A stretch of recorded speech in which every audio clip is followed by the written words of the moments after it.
The Boston Celtics are finally back on the court. And if you're anything like us, you're done with the endless off-season debates, the practice footage breakdowns, and the overanalyzing of every single quote coming out of training camp. Enough with the hypotheticals. Tonight, we get actual basketball. Celtics versus Grizzlies. Preseason or not, it's basketball we can finally watch, react to, and, let's be honest, overreact to. This is the first taste of what this new-look Celtics roster is going to bring to the table. And for a fan base that's been starving for something tangible, it's exactly what we needed. Now, expectations are all over the place heading into this season. Some are looking at this roster and seeing a team ready to make another deep playoff push. Others are already preparing themselves for a frustrating middle-of-the-pack grind. But no matter where you fall, one thing is clear. This Celtics season feels different. There's uncertainty in the air, and maybe for the first time in a while, Boston enters a season not as one of the top 2 or 3 favorites in the East. And that's okay, because while this team might not be a title lock on paper, it's also not a team you can write off. Let's talk predictions. The general consensus is floating around that 41.5 mark. That's the over-under. But we're going optimistic. Let's say 45 wins, 37 losses. That puts them at 8 games over 500, probably landing them somewhere around the 5th or 6th seed. Not exactly title contenders, but definitely a playoff team with upside. And more than that, a team that could be wildly entertaining. This team has the potential to become one of the most entertaining league pass squads in the NBA. Not because they're dominant, but because they're unpredictable. They've got guys who can put up big numbers on any given night. They've got young players trying to prove they belong, veterans trying to extend their primes, and a coach looking to make his mark in a full season without the interim tag hanging over him. This could be chaos in the best possible way. You want weird lineups? You're going to get them. You want fast-paced offense with questionable defense? Oh, it's coming. But it's going to be fun. Jaylen Brown is a big reason for that optimism. He looks healthy, locked in, and ready to take another step. We're predicting an All-NBA second-team selection, over 25 points per game, and some serious leadership vibes from JB this year. He's not just a complimentary piece anymore. This feels like a season where he takes more of the spotlight, more of the responsibility, and more of the criticism if things go wrong. But if he plays like he can, he might just become the stabilizing force this roster needs. Then there's Peyton Pritchard. Yes, that Peyton Pritchard. Call it bold, but we're expecting him to average something like 19 points, 5 rebounds, 5 assists. He's going to be unleashed in a way he hasn't been before, and that confidence we've seen bubbling under the surface the last couple years might finally explode. He's got a green light now, and he's going to use it. And speaking of firepower, Anthony Simons is another one we've got our eye on. Over 20 points per game incoming. That kind of scoring punch might just be the secret weapon the Celtics didn't even realize they had. But here's the thing. We're not just looking at numbers. It's about attitude, mentality. This roster doesn't scream tank. It doesn't feel like a group that's going to fold if things start rough. And maybe that's the scariest part for opposing teams. Because even if the Celtics don't have the most talent in the conference, they've got guys who want to compete every night. Guys who don't need a championship on the line to bring that energy. Think about the Grizzlies teams from a few years ago. Grit and grind.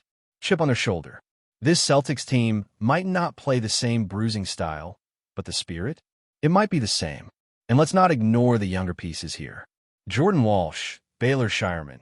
Guys who are flying under the radar, but could absolutely carve out roles as the season progresses. That's what makes this team interesting. There's a mix of known commodities and mystery boxes. And when you've got that kind of blend, it opens the door for surprises, for growth, for moments where a guy no one expected goes off for 27 points on a random Wednesday night. That's what makes a regular season fun. That's what turns casual fans into diehards. Now, from a strategic standpoint, there's also been talk about whether the Celtics should just take a step back. Maybe let this year be a developmental season. Rest some stars, rack up a good draft pick, and retool for next season. It's tempting, especially when you look around the league and see how quickly things can shift. But here's the reality. This team isn't wired that way. Brad Stevens isn't wired that way. Joe Mazzulla isn't wired that way. And for better or worse, That competitive DNA is still running through the core of this roster. Remember, this isn't a franchise that spent the last 10 years flailing. They've been in the mix every single year. Eastern Conference Finals, NBA Finals, top seeds. That kind of consistency doesn't happen by accident. It happens because the expectations are always high, even in transition years. So, while it might be a season where Boston isn't a top 3 seed, it's definitely not a season tank. They're going to grind. They're going to push. And they're going to give teams problems. We're even predicting some award buzz this year. Jaylen Brown as an all-star lock.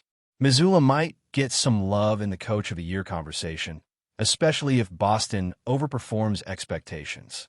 Pritchard and Simons? Get ready for them to be in the mix for the three-point contest. And then there's Nemias Quetta. Yes, we're going all in on the Portuguese prince.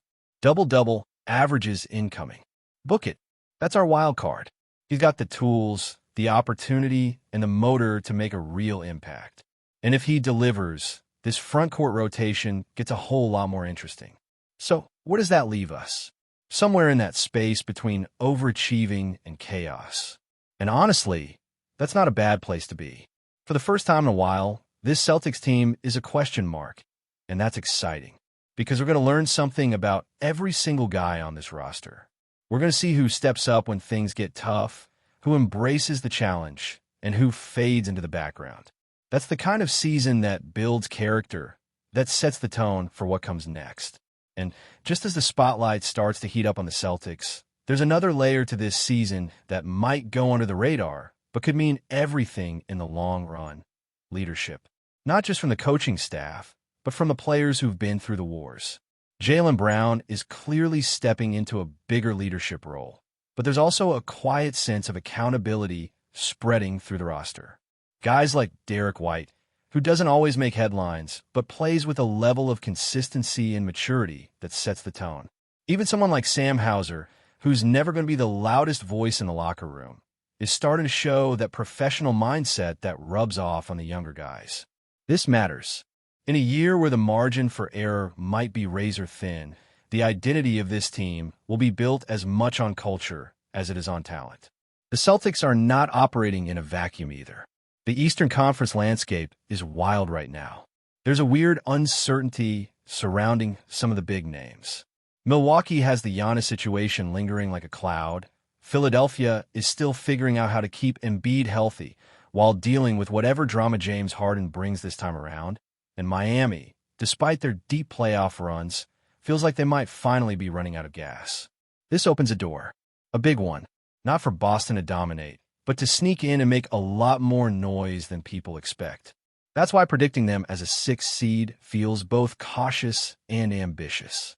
It respects the talent in the conference while acknowledging that the Celtics might just have the fight in them to punch above their weight.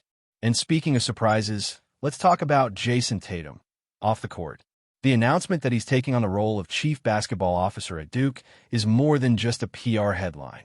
It says a lot about where Tatum is mentally right now. He's not just focused on his own career, but already thinking about legacy, about mentoring, about giving back. That matters. When your best player is engaged on that level, it raises the ceiling of the whole organization. And yes, it's easy to make fun of the title. CBO sounds like something you'd hear in a corporate meeting about Q3 projections. But when you see how seriously Tatum takes this role, when you hear him talk about being available to current Duke players, offering real mentorship, not just lip service, it's hard not to respect it. He remembers what it was like being in their shoes, and now he's making sure they know he's actually in their corner. That kind of maturity doesn't just happen. It's a sign that Tatum is evolving into more than just a scorer. He's becoming a face of the league, and Boston reaps the benefits of that every time he steps on the court. What's even more fascinating is how Boston is becoming this unexpected epicenter of collegiate basketball culture beef. On one side, you've got Tatum proudly repping Duke, building a bridge back to his alma mater. On the other side, there's the mess in North Carolina, where former Patriots head coach Bill Belichick is somehow tangled up in a chaotic, borderline embarrassing coaching situation. It's wild to think about, but the Duke-UNC rivalry has somehow pulled Boston fans into the middle of it. And honestly, If you're a Celtics fan looking for something to rally behind, Tatum as a leader of the Duke program gives you a whole new dimension of pride to hold on to. It's not just about what he does on the hardwood anymore. It's about the image he's building off it. But of course, it wouldn't be an NBA preseason without a little LeBron James discourse. And let's be honest, he gave us something to talk about again. What initially looked like it might be a clever bit of self-deprecating humor turned out to be a Hennessy commercial. It's frustrating, not because of the sponsorship itself, get your money, always, but because of the missed opportunity. LeBron has spent over 2 decades in the spotlight, reinventing the way athletes navigate fame, endorsements, and cultural relevance. But moments like this feel like they come from a team that's completely out of touch with how the internet works. There was a real chance to poke fun at the infamous decision era, to turn a past criticism into a laugh and remind people that he's still in control of the narrative. Instead, it became another eye-roll moment, another corporate fluff piece with no self-awareness. And for a guy whose basketball resume is nearly untouchable, these off-court fumbles stand out more than they should. Then again, maybe it's just the preseason blues talking. Everyone's itching for the games to mean something again. There's only so much debate we can have about media day outfits and who's looked good in open gym runs before we all start losing our minds. That's why even something as absurd as Harrison Barnes dropping an AI-generated music video becomes news. That's the level of desperation we've hit. You've got millionaires releasing digital avatars that can't even dribble properly, and we're sitting here breaking it down like it's a playoff series. It's ridiculous. It's also why Celtics-Grizzlies tonight feels so important. Not because of the must-win or that the results will impact anything meaningful, but because we desperately need to see players play. We need movement, decision-making, rotations, actual basketball. But before we continue, please remember to subscribe to the channel and give the video a like. Your support helps us keep bringing you the latest news about the Boston Celtics. Feel free to share your thoughts on the news in the comments as well. Whispers are swirling in Boston, and they all seem to lead back to one name, Larry Bird.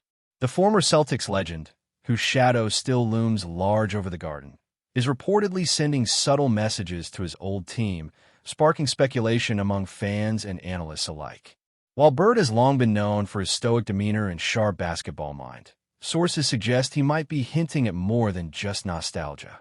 According to insiders, Bird's comments, cryptic yet pointed, have been interpreted by some within the organization as a wake-up call. Whether it's a nudge about the current roster, a call for leadership, or even a veiled suggestion about future moves, nobody seems to know for sure. The Celtics, who have been navigating a season of highs and lows, are now rumored to be quietly weighing Bird's advice, though the team has officially remained tight-lipped. Fans on social media have been dissecting every word, every interview, every past tweet, hunting for clues. Some argue that Bird is expressing concern over the team's recent struggles, while others think he might be hinting at a more hands-on involvement behind the scenes. The speculation has ignited debates across Boston sports bars and forums, with longtime fans recalling the glory days when Bird's presence on the court meant everything. Could the Celtics be on the verge of a bold move inspired by the legend himself?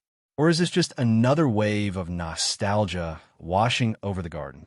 What's clear is that Larry Bird's voice, even years after he last donned the green and white, still carries weight. Players reportedly have mixed reactions, ranging from excitement to cautious curiosity, as they wonder whether the former MVP is signaling a challenge to step up or simply offering friendly guidance. Meanwhile, rival teams watch with keen interest, knowing that any shift influenced by Bird could ripple across the league. For now, the Celtics faithful can only speculate. Will Bird's message spark a turning point in the season? Or is it just a fleeting whisper of the past? One thing is certain. In Boston, when Larry Bird speaks, even indirectly, the city listens, and the rumor mill spins faster than ever. That's it for this update. If you enjoyed the video and want to keep receiving exclusive news about the Boston Celtics, please subscribe to our channel and give the video a like. We always appreciate your comments and opinions. See you in the next video.